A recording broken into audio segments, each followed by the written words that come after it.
গ্রামের ভোরের দৃশ্য। কুয়াশায় ঢাকা ধানক্ষেত, কাঁচা রাস্তা, দূরে তালগাছ। একটি ছোট ভাঙা মাটির ঘর।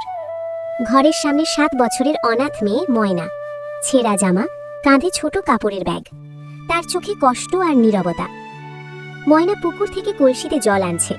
পাশ দিয়ে স্কুল ইউনিফর্ম পরা বাচ্চারা হাসতে হাসতে স্কুলে যাচ্ছে।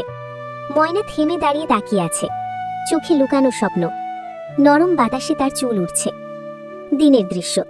গ্রামের উঠোনে ময়না ঝাড়ু দিচ্ছে, কোথাও গরু চড়াচ্ছে। গ্রামের মানুষ ব্যস্ত, কেউ তার দিকে তাকাচ্ছে না। রোদে ঘাম, মুখে ক্লান্তি। বিকেলের দৃশ্য।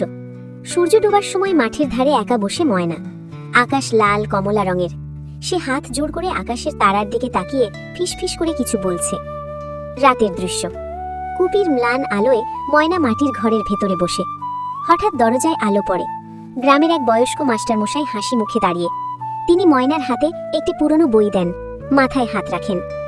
শেষ দৃশ্য। ময়না বইটা বুকে জড়িয়ে ধরে হাসছে। আকাশে তারা জ্বলছে। ধান ক্ষেতের ওপর দিয়ে নরম আলো ছড়িয়ে পড়ছে। স্ক্রিনে আশার আবহ, উষ্ণ অনুভূতি।